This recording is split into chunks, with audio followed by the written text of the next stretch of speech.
నీ బర్త్డేని గ్రాండ్ గా చేద్దాం అనుకున్నాను. ఏడ్చేర్లే, మీ సెలబ్రేషన్స్ నాకు తెలియబేటి. చందా పేరు చెప్పి దందా చేస్తారు. ఓ నా దండిన డబ్బుల్ని ఏదైనా మంచి పని కోసం ఉపయోగిస్తారా అంటే అది లేదు. పైగా నా విగ్రహాన్ని కొనడానికి పెళ్లి సంబంధాల్లో పిల్లని చూడడానికి వెళ్ళినట్టు పలోమను 10 మంది వెళ్తారు. అందులో ఒకడికి ఆ బొమ్మ నచ్చిందని, ఇంకోటికి ఈ బొమ్మ నచ్చిందని. నా కర్మ ఏంటంటే అక్కడ ఉన్నవన్నీ నా బొమ్మలే. మళ్ళీ తీరా 10 మందికి ఒక బొమ్మ నచ్చాక అమ్మేటోడు అలుసుగా తీసుకొని 10,000 15,000 అని బాంబు పేలుస్తాడు. ఎందుకురా బాబు ఇంత రేట్ అంటే కలకత్తా నుంచి తెప్పించామంటాడు. నాకు అర్థం కానిది ఏంటంటే ఎక్కడైతే నేను కలకత్తా నుంచి అయితే నాకన్నా మొనగాడు వస్తాడా, అక్కడ కూడా నేనే కదా.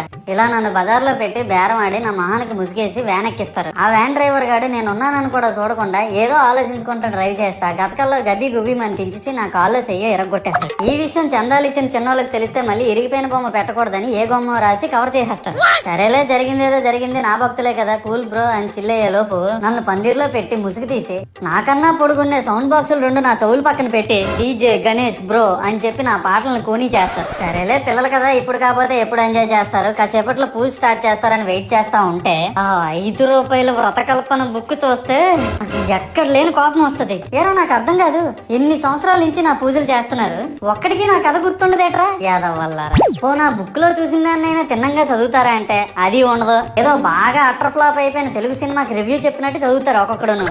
ఇంకా తర్వాత 9 రాత్రుల పాటు నాకు ఎన్ని సినిమాలు చూపించాలో అన్ని సినిమాలు చూపిస్తారా. ఇందులో ఫన్నీ పార్ట్ ఏంటంటే నేను ఎన్ని బ్యాచ్లను చూస్తాను తెలుసా. ప్రతి వీధి పందిరి దగ్గరికి తిరుగుతూ నా విగ్రహాలకు రివ్యూ ఇచ్చే బ్యాచ్ ఒకటి, ప్రసాదాల కోసం ప్రతి పందిరి దగ్గరికి తిరిగే బ్యాచ్ ఇంకొకటి. ఇంకా దరిద్రం ఏంటంటే నాకు కొట్టిన కొబ్బరికాయలు ఏమైనా మిగిలిపోయేమో వాటిని తీసుకెళ్లి పచ్చడి చేసుకుందాం అనే బ్యాచ్ ఒకటి. ఇవన్నీ చూస్తూ 9 రాత్రులు గడిపాక సరేలే సాయంత్రం అనిపిస్తారులే అని కాలు మీద కాలు వేసుకొని కూర్చుంటే అప్పుడు మొదలవుతాదిరా నా నిమజ్జనం వ్యాన్ ముందు 90 వేసి నాగిని డాన్స్ చేస్తారు. అంటే నాకు అర్థం కాదు, 9 రోజులు వాళ్ళతో కలిసి ఉన్నానని నన్ను కూడా వాళ్ళ ఫ్రెండ్ లా ట్రీట్ చేస్తారా ఏంటి? అబ్బా అబ్బా అబ్బా అబ్బా, మునిగినంత వరకు మనశ్శాంతి ఉండదురా బాబు నాకు. అంటే ఆ మాత్రం హడావడి లేకపోతే నీ గొప్పతనం 10 మందికి ఎలా తెలుసా స్వామి? ఇవన్నీ నీకు గొప్పలాగా ఉన్నాయారా.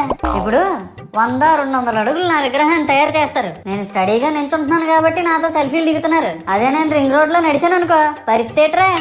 చూడు మహేష్, పిడికిడంత పసుపు ముద్దలో నేనున్నానని భావించి మనస్ఫూర్తిగా దండం పెట్టుకో చాలు. ప్రతి సంవత్సరం పెరగాల్సిందే నా విగ్రహాల యొక్క పొడవు కాదు, మానవుని యొక్క బుద్ధి. నన్ను నమ్మి ముందడుగేయు, నిన్ను నమ్మిన వారిని వెనకడుగేయకుండా చూడు. జై బోలో గణేష్ మహారాజ్ కి జై.